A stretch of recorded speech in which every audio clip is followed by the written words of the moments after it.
Hey guys, Brandon here with Exotic Cars 19, making a video that I've been meaning to make ever since I got this car, but coming up on nearly 2 years with it and still haven't made it until now. But yeah, as the title suggests, this is going to be another manual transmission tutorial. I say another because I've actually made, I think, 2 of these at this point. I made one with my black BRZ, but that was quite a crappy video because that's right when I was learning, so shouldn't have made one at that point. But then I made another one that was actually pretty decent and got reciprocated pretty well by the viewers with the white BRZ.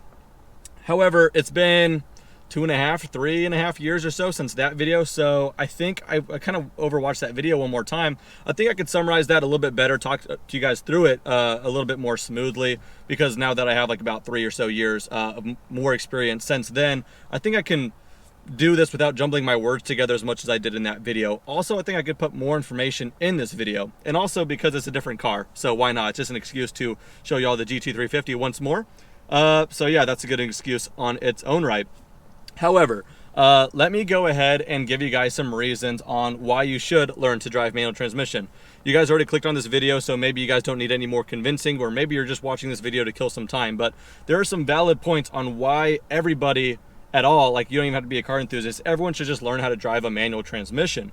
So the reason I'm going to go through this is because if you're just learning now, it's going to be quite a little endeavor. It might take you a week to get confident, it might take you 2 months. Everyone's different, learn at your own pace, depends on how much you practice. But throughout the whole time, you're going to get frustrated, and I want you to come back to these reasons on why you should learn to drive manual, because they are big and important reasons.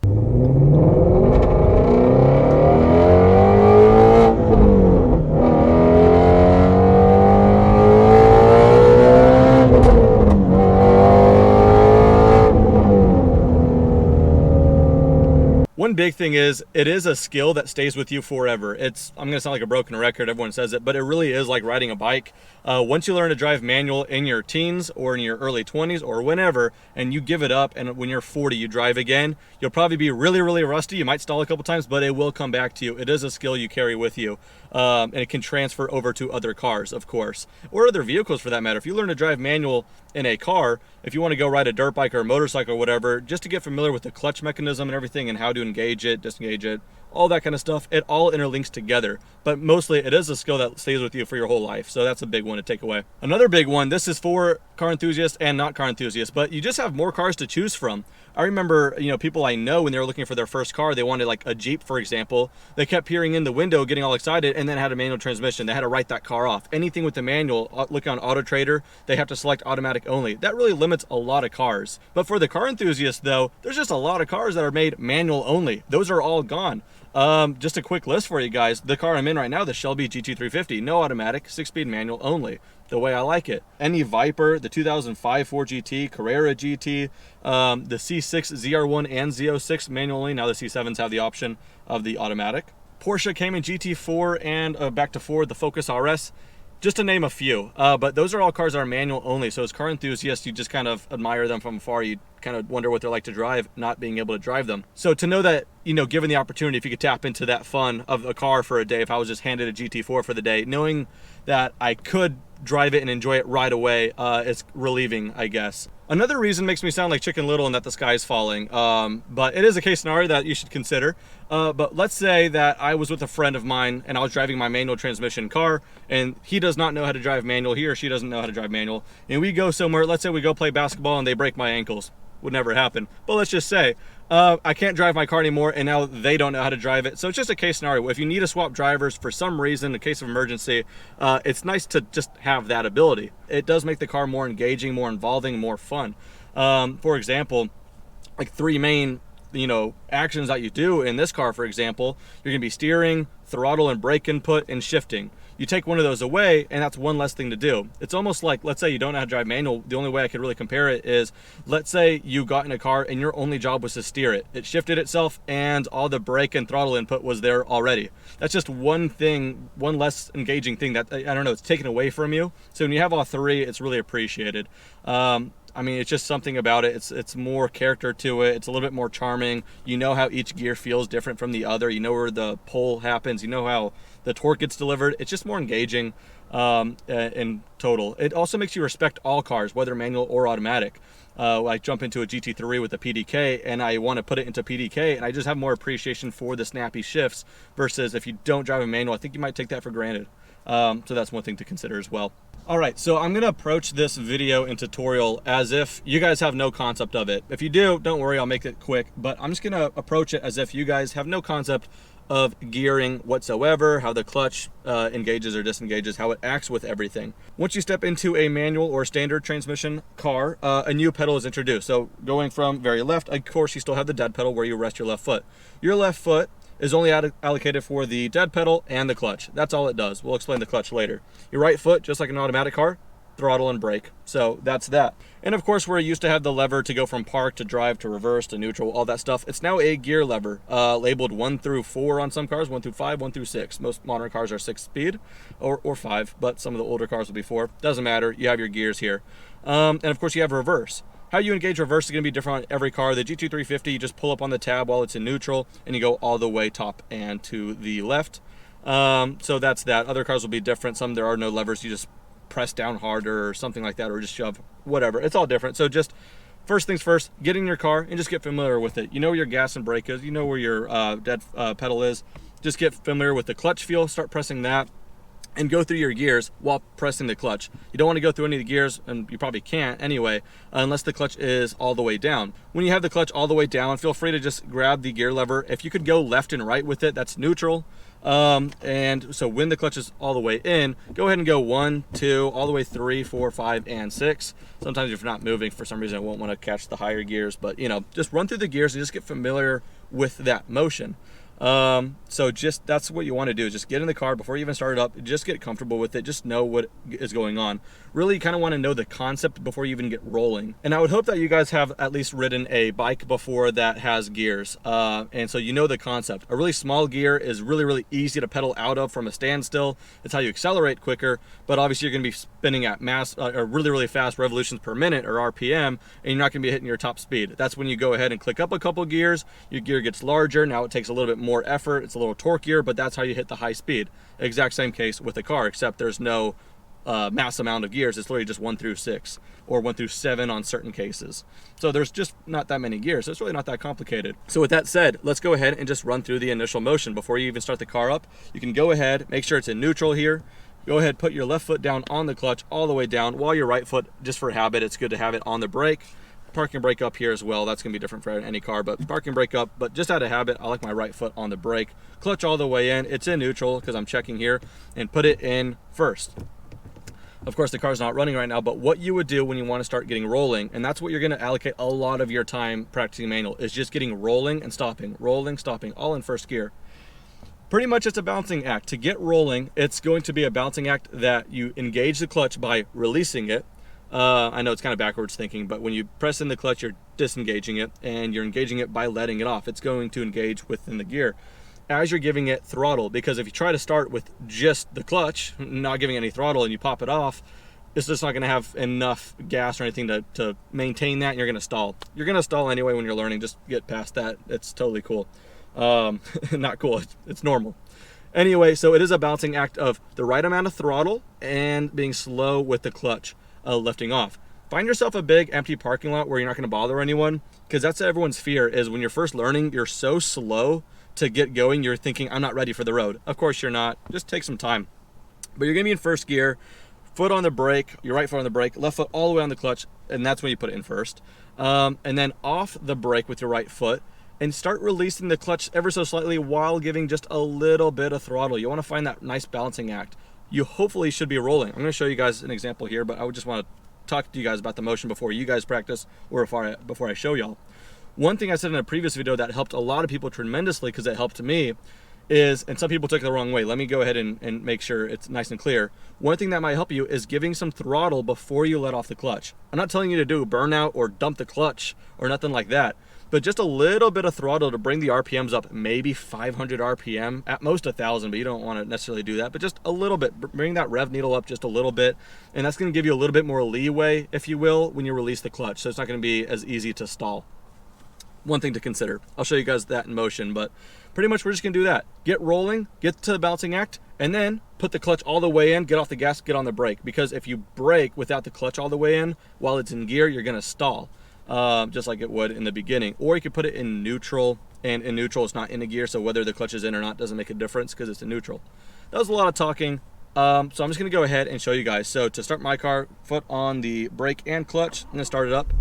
You make that habitual. You just check that it is in neutral. Roll up the windows because it's getting hot. All right. I don't really need a seatbelt for what I'm going to do here, but parking brake down. My right foot is still on the brake. I'm in neutral because my foot is on the dead pedal. Now that I'm going to go in gear, I'm going to put my left foot on the clutch, put it in first gear, and obviously nothing happened because the clutch is in. The clutch is almost telling the car it's in neutral in a way, if that makes sense. I'm going to take my right foot off the brake, and that's when the car should normally start rolling back a little bit if you're on a decline, or rolling forward if it's facing down, just because it's now gravity is going to be acting on it because the clutch is in. Whether it's in first doesn't matter. The clutch is in, like I said, so it's like it's in neutral.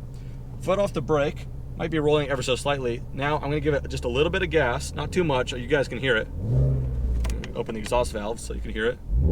Too much gas, so just go ahead and just give it a little bit of maintenance gas. Goes up 200, 300 RPM, and then start releasing the clutch. Just a little bit. You can see I'm rolling. I'm still halfway on the clutch until I get more momentum. A little bit less, a little bit less. Now my foot's all the way on the dead pedal. And it's like an automatic transmission at this point, except of course it's not going to shift itself, but that's pretty much it. Let's go ahead and do that once more.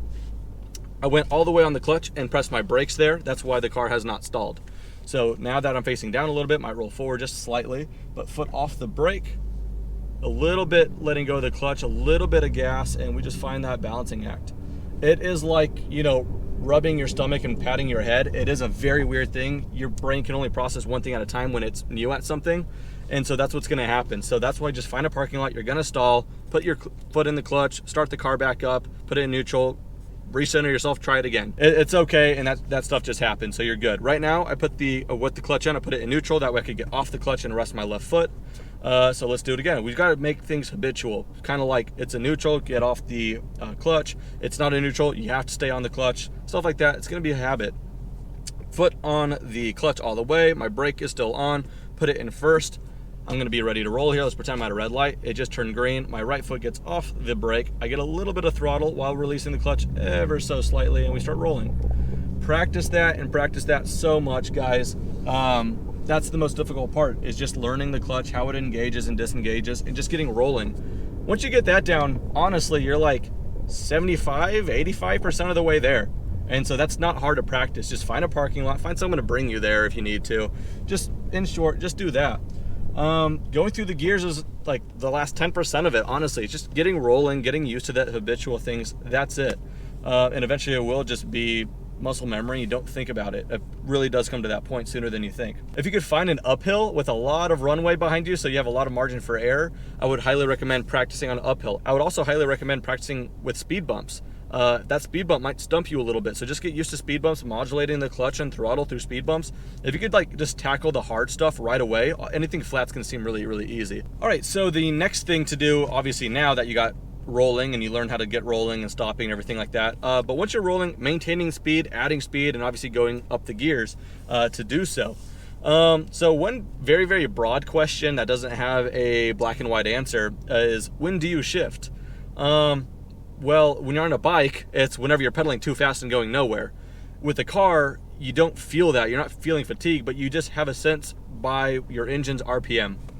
Also depends on the driving style you're doing.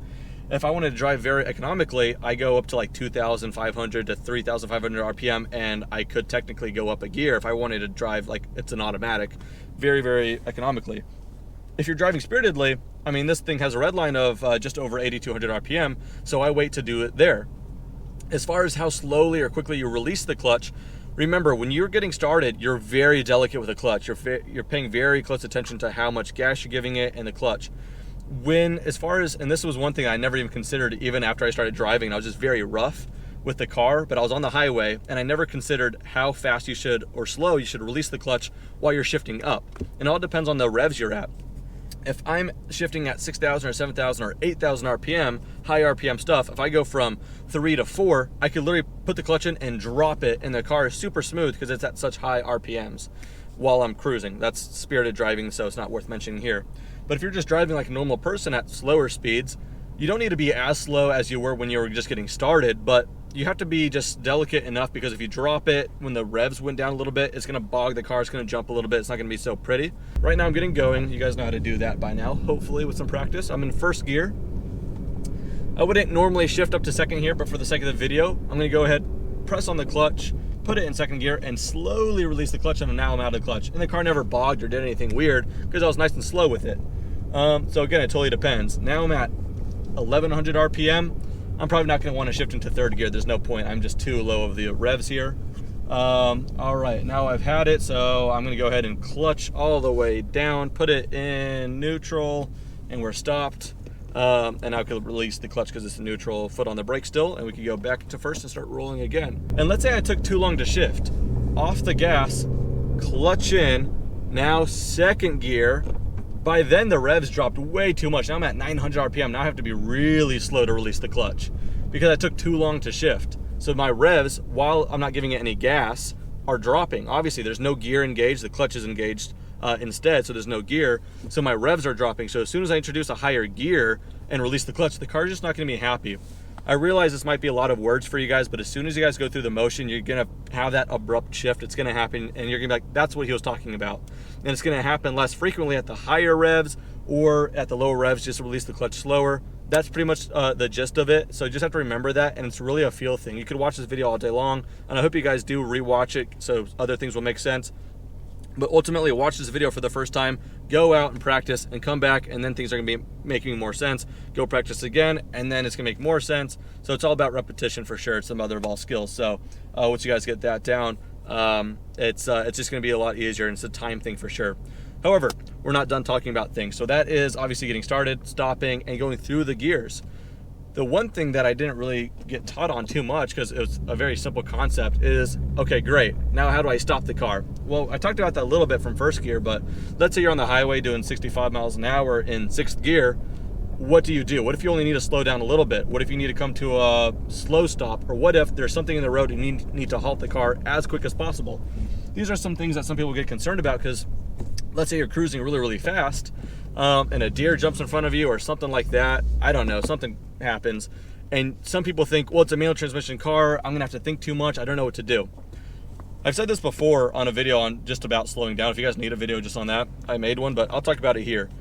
Automatic transmission car, manual transmission car, your brakes will always be the brakes. Worst case scenario, you forget everything in the world. You just know that there's an obstacle in front of you, and you just let go of everything but the steering wheel, and you just slam the brakes.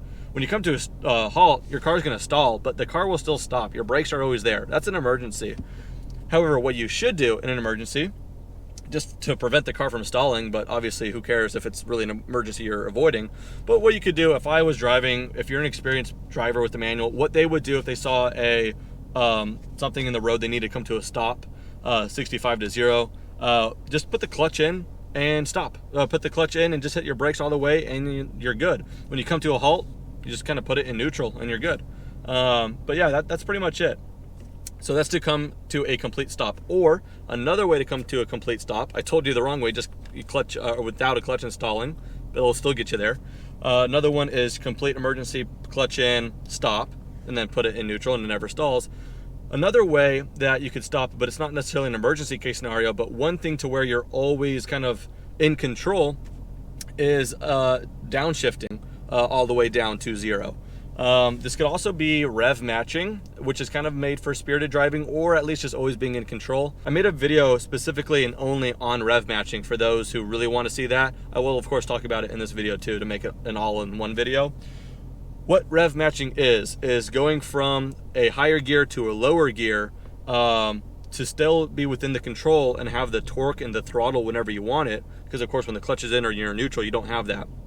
So let's say I wanted to go from 6th to 5th. If I was on the highway and I just went from 6th, clutch in, 5th, let go of the clutch, the car's just gonna jolt and the revs are gonna shoot up, and it's just not gonna be good for it. It's like engine braking. It's just not good for it ultimately, and it's just not gonna be a fun ride. So that's that. But there is a way to get from 6th to 5th and make it smooth. And what that is while the clutch is all the way pressed in, that's when you're gonna shift down to 5th anyway. But while that's all the way down, you blip the throttle and then release the clutch. That way the revs build back up. It's all about the revs and where you last put them.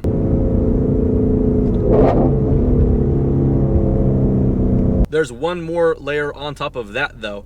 How do I go from downshifting while needing to brake though? Let's say I need to brake really, really hard and I also need to downshift. Enter the heel toe downshift. That is a thing that just makes driving a manual as fun as it is, because it is a bit complicated initially, but when you get it down, it is just very, very fun. That's what makes driving a manual so fun when you're driving spiritedly. What a heel toe downshifting is doing 3 things with 2 feet. Pretty much your left foot doesn't change. That is still dead pedal, clutch, that's all. The tricky part comes that you're doing 2 things with 1 foot. You only have 1 right foot, but you're going to be doing 2 things at the same time between your gas and your brake. You're obviously braking, but what you need to do, the reason it's called a heel toe downshift is it doesn't need to be a total heel toe, and I'll explain that. But what a heel toe downshift pretty much means is with your toe, you're on the brake way up here and the gas is here. So you're way up here on the brake, and when you need to put the clutch in and rev match it and blip that throttle, while you're braking, keeping some part of your foot on the brake, your heel blips that throttle really, really hard. So that's why it's kind of a complicated motion initially. It's clutch in, you're braking, you rev, and then release the clutch while your left hand's on the steering wheel and your right hand's doing the downshift itself. It's a total connection thing. Every foot and every hand is needing to be there and support yourself. It's all a very important thing. And that's why it's just so much more engaging when you bring it to that level of learning to rev match. I was driving manual transmission for about 3.5 or 4 years before I ever did a heel toe downshift, just because I never entertained the thought. I know some people who still drive manual and do not rev match, do not heel toe, and so it is like another thing to learn on top of this, so I don't want to stress you guys out too much. Like I said, just learn how to get rolling. You know how to stop without having to do any heel toe downshifting, but I did want to make this an all-in-one video, to be fair, so that's why I'm mentioning it. If you guys want to know more, I made another video on that.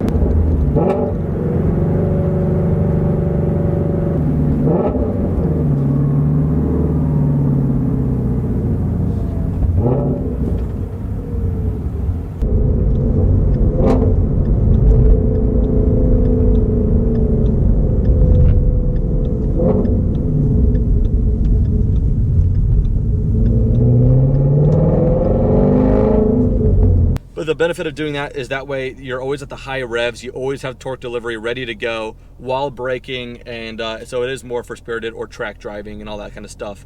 But it is super, super fun. You don't need to know how to do that to drive from A to B in a manual transmission Corolla. But I figured I'd mention that, like I said, because to make it all in one video.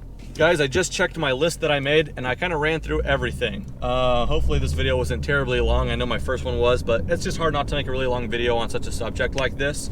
But hopefully it was entertaining and helpful throughout. At this point, I'm not totally done with the video. If you guys are, then feel free to click away and I won't be too heartbroken about it. But if you guys want to stay around with me, we're gonna go for a little drive and I can explain a little bit more here.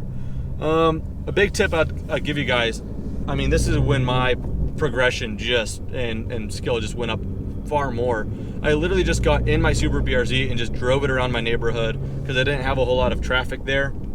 So I wasn't really stressed out or anything, but I just spent more time. It's all a time thing and just practice and be disciplined. Just be disciplined enough to find the stop signs, find the inclines, and find the speed bumps, to practice on. Just find the discipline, just go out and do that. Obviously, you probably got a nice car, you don't know how to drive it. You just kind of want to put it in first gear, shift up a couple times, and just start learning to drive manual that way. But be disciplined, find the things that challenge you, find out what you're not good at, and just go do that head on. Yeah, that's where it really took off for me. I just drove nice and slow in my black BRZ when I first got it, my first manual transmission experience ever. And I just drove around my neighborhood nice and slow, found a lot of stop signs, a couple of hills and speed bumps, and just kept doing that again and again and again. While I was in high school, I was on like a week-long Thanksgiving break, and that's all I did all break.